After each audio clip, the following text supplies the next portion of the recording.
Welcome to the Opt-in Podcast. I am Melissa Franks, your host, and this is where we go from surviving to thriving inside of business. Today, we're going to talk about exactly that, a little bit off the cuff and relaxed because, folks, I've had a week. I've had a freaking week, and I know that you have these periods in your business also, and sometimes it just helps to hear that somebody else is in it with you, and B, to get some advice and tactics for what to do in a season like this. So let me preface this with, we're in May, and for anybody with children, anybody, this month is insanity. I refer to it as mayhem. Other people have other names for it. In essence, with school-age kids, it's the month of the year that the schools cram all of the things into 30 days.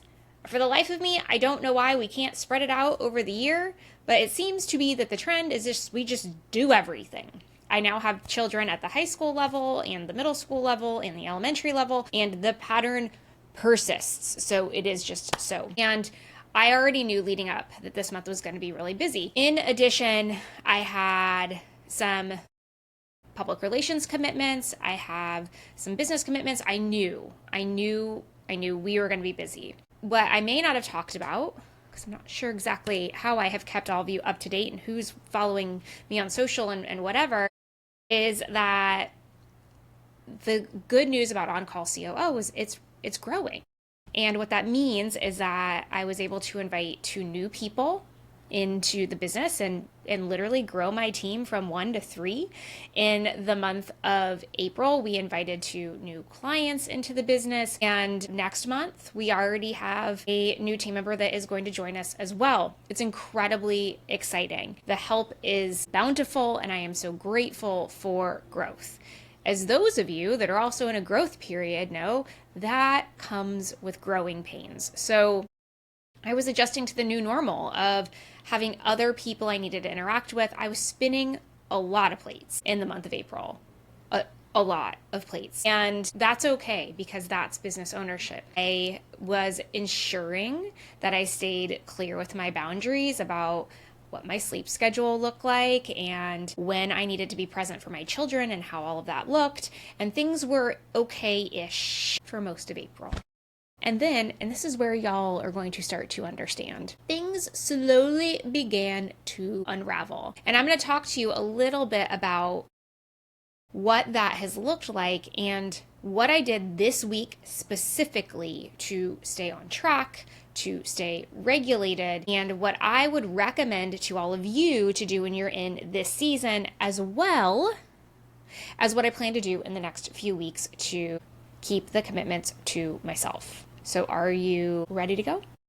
All right. So one of the things that was not front and center here, because I talk about business things and not personal things, is that at home, I'm a single mom. I have 3 boys, and we had 4 dogs. So if you're doing math, I was keeping 7 other humans I call dogs humans, 7 other living beings alive aside from myself. And one of our beloved pets is 12, and he had a seizure condition, and unfortunately he rapidly declined in the month of April. It was unexpected, and it was a very big emotional period of time, as well as labor intensive, because it just required supervision and medication schedules and interacting with veterinarians and a lot of things. So it was a part-time job in and of itself, managing his care based on the season that he was in. Plus, the kids are playing sports, they've got school, like we're busy. And as I had said, my business was also growing exponentially. I was having to figure out how to hire people and do all the things. I was really, really busy. And so what I did at the beginning of April, I take that back, it was probably mid-April with the timing of everything, is I sat myself down and I did exactly what I do for my business owners and said, what is the priority for the next 30 days? What must happen across the board, life and business for the next 30 days? And I got really clear on what that list was, and I told myself it couldn't be more than 5 items. And that was a list I executed against. As long as I got those things done, everything was fine. And the truth of the matter was, there was a lot of stuff that went off to the side. But so much stuff. that went off to the side. However, I just had to let it go because I knew what the priorities very specifically were. In some cases, I was able to ask for help. In some cases, I was able to lean on family members to drive kids around and friends to get them where they needed to go. So it wasn't like I was in this by myself, not by a long shot. The tactic was to get crystal clear on the priorities and then execute against the priorities, which I did. And then if there was any margin left, I added things in. Now, what I will tell you is that there were some other unexpected things that I'm not going to talk about here that required me to be in my car a lot more than I thought I was going to, and to be like physically in Zooms or in-person situations that I didn't plan for, that sucked up a ton of my available time. There were unexpected occurrences that happened, unplanned events, frustrating circumstances that I really didn't want to give my time to, that I had to give my time to, that I had to factor in on the fly. They weren't a part of the priorities. They had to be. And so I had to determine how best to shift things. Sometimes it looked like getting up a little bit earlier. Y'all know I don't set an alarm anymore. But in this case, I did have to set my alarm a few times. Some cases, it meant working a little bit later than I normally would. In some cases, it meant sitting at a baseball game with my laptop on my lap, actually working. In some cases, it meant working more on the weekends than I normally do. Because some unexpected things happened, because that is life, in order to achieve the priorities I had set out for myself, I had to flex and bend. And that's what you had to do too. Now, this causes a certain level of stress. It causes a certain level of frustration. It causes a certain level of angst within yourself. And that's normal and okay. And so I'm sharing this with you because I get it. I get being exhausted. I get being uncertain. I get being frustrated that you can't do the things that you know you need to do because something else is in the way.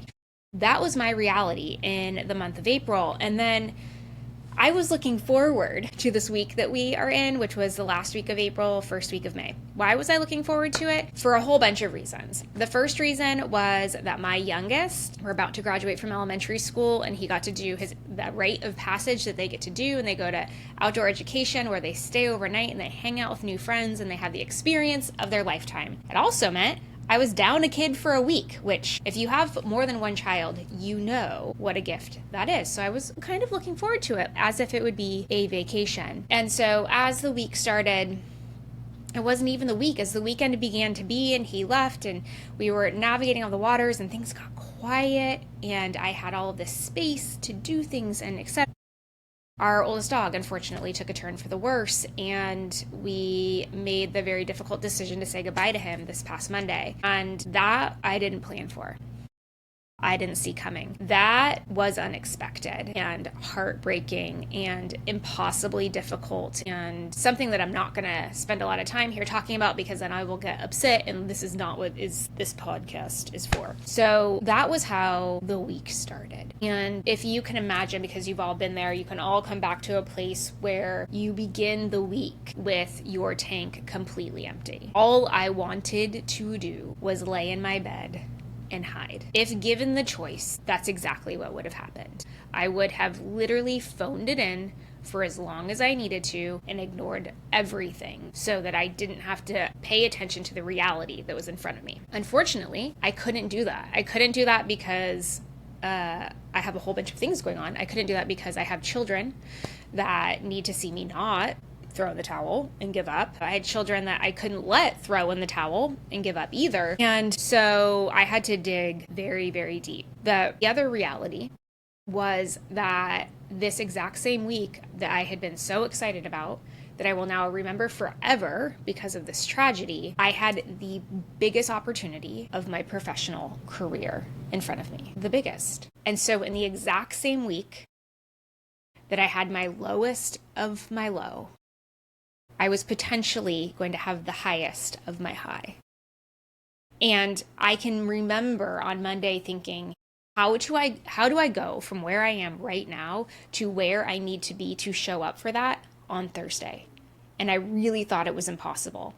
Part of me considered canceling altogether. And then my rational brain kicked in and said, you can't do that professionally, and B, this is an opportunity you have been waiting your whole life for. You cannot You can't walk away. And so I put it to the side and I said, when we get to Thursday, we'll figure it out. And so I was able to pick myself up and I was able to get us all back together on Tuesday and we got into routine.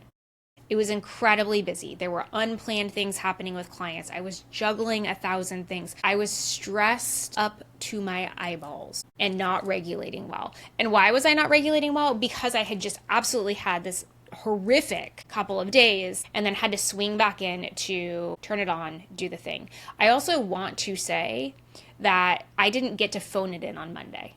As much as I wanted to, I still had work to do. I had clients to show up for. I had meetings I had to attend. The business ran anyway Monday, even though I felt like I could barely function. And so for those of you that are in this season of despair, I don't even have another word to put it, I'm telling you right now, there is a way to pick yourself back up through pure grit and determination and keep moving forward. Maybe you need to compartmentalize. Maybe you need to literally distract yourself with work, whatever it might be. When you own a business, you can't just throw in the towel because something has happened. And that's the harsh reality that nobody talks about. You get to see all of these centimillionaires and billionaires saying that like they get to live in the yachts and they work 4 hours a day and do my 6-hour morning routine and all this stuff. And the reality is for those of us that are actually doing the grind, those of us that aren't in the centimillionaire category and living on the private jets, those of us in the actual grind have to find a way to take whatever life and business throws at us and keep moving anyway. And for me, that was focusing on what was most important for the day at hand. Now, you'll remember that for April, I set the priorities that I needed to focus on for the month. I was able to look in more of a macro view and say, for the next 4 or 5 weeks, what do I need to execute against? And that's where I focused because the world was noisy. There was a lot of things coming at me that were unplanned and I had to get stuff done. This week, I couldn't look that far ahead. This week, I was literally on Monday going from hour to hour. And then on Tuesday, I started to go day by day. And every day I sat down, I looked at the noise that was coming at me from my screen and my phone and the freaking world, and I said, what must I get done today? And then I shut everything else out. Everything else out. And then once that was done, I allowed myself to be sad because we had just had a loss. I allowed myself to take a breath and to slow down. I allowed myself to do the other things because I had set the priority and I just gave myself grace that some things were not going to get done. Some things were going to have to wait for later. Some things my team was just going to have to pick up and I was just going to have to trust that they got it done because I didn't have enough capacity to do it right then. And so as I moved through the week, that is exactly the process that I went through. Now, I want to be really honest with you that when I got to Thursday, I was hoping that I was going to be in a good headspace. I was hoping that I was going to be partially emotionally recharged. I was hoping that I was going to have slept. I was hoping that I was going to be back eating appropriately. Like I was hoping that like the world was going to be righted, like magically in some like 2-day period, Tuesday and Wednesday, so 2 days in between Monday and Thursday, I was going to magically return to my former self so that I could be the best version of me on Thursday. It didn't happen. And I remember getting out of bed Thursday morning at my normal time. I really hadn't slept very much. And I thought, this is going to be hard. And this is probably the most important point of this very short podcast that I'm going to record today. And then I remembered that I had felt this exact way before. And more than once, that in fact, I had spent years of my corporate career feeling exactly this way. Drained, exhausted, unmotivated, uninspired, dragging. And I poured myself a cup of coffee and I sat down and I said, so what did she used to do? What did she do? What were her tactics? What advice would you have given her if that's where we were? And I had a playbook. I knew what I used to do. And so as much as I didn't want to identify with that person because she was pretty miserable most of the time, I did. I was grateful to her for being resilient. I was grateful to her for going through it. I was grateful for her for building a process and an approach to go from feeling the way that I was feeling on Thursday morning to being able to show up and show out in the biggest and best way. I will never forget, oh my goodness, I will never forget one of the first opportunities that I had to speak on a stage in corporate when I'd become an executive. And it was a really interesting opportunity because I was really only speaking physically. I think it was like 200 or 300 people were in the auditorium. I was being broadcast around the globe. So I was actually touching hundreds of thousands of people. I just had a few hundred people in front of me. And I was in a foreign country. So I had traveled to get there and had, I think, arrived the day before, 2 days before. So I had adjusted the sleeping schedule. But I was in that season of life, all I did was go from airport lounge to hotel to new destination. Like it was just, I was kind of a ping pong ball. I never really knew where I was. And I just slept when I thought I was supposed to. And I didn't ever really sleep well. So I was always kind of humming at this level of borderline exhaustion. It was just my normal. And I remember getting up that day and thinking, there's nothing left. Like, I'm going to go out there and I'm going to put on a show and everybody's going to see through the facade and the mask. Like, I'm not going to be able to convey the messages I want to say. I'm not going to be able to compel the people that I'm speaking with to rally around this topic, which was the topic of my presentation. I'm going to fumble and I'm never going to get an opportunity again because this is the one shot. If I nail this, I get more. It was kind of how it had been sold to me. And I remember sitting there and thinking, like, is caffeine the trick? And it was like at that moment when I couldn't figure out what to do, I knew that all I had to do was believe in myself and keep going. And so I stood up and I took a shower and I got dressed and I turned on some music and I danced around and I poured belief into me because there was nobody there to do it. Nobody there. In fact, there's a whole bunch of people rooting for me to fall on my face, to be very honest. And I marched into that auditorium and I knocked it out of the park, and then I was more exhausted than I've ever been in my life because it took every single ounce of energy that I had to turn it on. And so as Thursday morning of this week, I was in the exact same situation. It was early morning and it was dark and I knew I had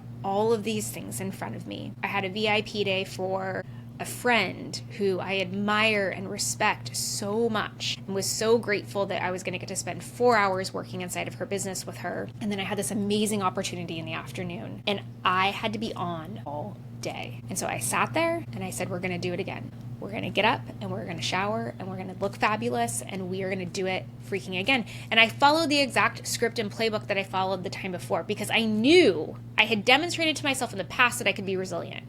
I had demonstrated to myself in the past that I could win. I just needed to be determined and I needed to get my mind right and I needed to go for it. And what I will tell you on the other side of yesterday, because yesterday was Thursday, on the other side of yesterday, I did exactly that. And the irony, so as things come full circle, the big opportunity that I had yesterday was to speak to CBS News about mental health and resiliency. So yes, there is so much irony in the fact that in the exact moment I was supposed to be the expert on how to overcome a setback and how to pivot and how to be resilient, and was supposed to be just giving all of this sage advice to the world, I was in a moment where I was having to demonstrate to myself that I was resilient. And I will never forget that interview. One, because it was the first. Two, because it was broadcast on the news station I watched growing up. And three, because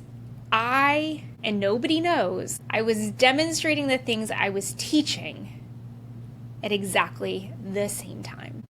The fact that I was able to get on camera, the fact that I was able to be articulate, the fact that I was able to communicate the points I wanted to communicate was all a demonstration of the power of developing the muscle of resiliency. Sit with that for a second. So what I want to invite you to do, if you're in a season as I am, where things are hard and messy and there is no playbook to navigate it, and at the exact same time, amazingly good things are happening. At the exact same time, there are things that you can be incredibly joyful about. I want to invite you to find a way, whatever the way is for you. Mine is structured routine, setting priorities, making commitments to myself, big or small, and seeing them through, and drawing very bright lights in the sand about what I will and won't do for a period of time. However your routine and tactics are to develop a resilient mindset, do it. Do it because you have all this good out there that's happening too. And sometimes we just need to stop focusing on the bad and we need to start lift our heads up and literally focus on the good. There is always an option. There is always a way forward. The analogy that I gave yesterday in my interview was one of a basketball player. I love this analogy so much. I wish I could get up and show the YouTube viewers, but I'd have to move a bunch of stuff and I won't. But a basketball player, when they have been dribbling the ball down court and then they stop. They stop because they're getting guarded. They're stopped because there is somebody blocking their way from what they were planning to do. They can't make a run to the basket because there's somebody in the way. They can't pass it where they thought they wanted to pass it because there's somebody in the way, right? And so what they do is they plant one foot and do not move it. It's called the pivot point. And then they start moving the other foot and their body and they are looking around. They are going this to the right and they're going to the left, but they are not moving that pivot point. They are staying exactly in the spot that they are in and they are looking for what the next right thing to do is. And as soon as they know, they do it. They pass the ball. They dribble out of it. They take the shot. Sometimes it's what they planned to do originally because other people have moved around and sometimes it is not. That's where you are right now. If you are in this moment where you feel stuck or you don't know what to do or you're exhausted and you can't find a way forward, it's because you're not looking up. Stop looking at the ball. Stop looking at your feet. Stop thinking about what you wanted to do and start focusing on what you can do. That's resiliency. That's what this week has been for me. That is the pep talk and the conversation that I had to give myself yesterday morning while I was sitting on my couch trying to figure out how I was going to do a 4-hour VIP day and then an interview on national news and get it all sorted at the same time. Nothing is ever stacked against you unless you let it. There is always an option. You just need to plant your foot and look for it. I hope that my story, however it came out today, is helpful for you. I hope that if you're in a place of needing to be inspired, if you're feeling stuck or you just don't know the way forward, that this will be helpful to you. I don't know how often I will do these things, but this is where I was. I couldn't come in and coach and talk to you about business tactics because I just don't have the brain capacity for it at the moment. I will next week. I also want to say that this is the beginning of Mental Health Awareness Month. The reason I was speaking on May 1st is because I kicked it off with CBS News talking about resiliency and how to overcome setbacks. And I shared a little bit of my story, my professional story specifically around that. Mental health awareness is incredibly important. And if you need help, get help. Ask for help. Raise your hand. Seek out professionals. There's nothing to be ashamed of, because the health of your body and the health of your mind is the most important thing that you can have. So until I can see you all again, please know you are wise and you are strong and you are capable, and I believe in you.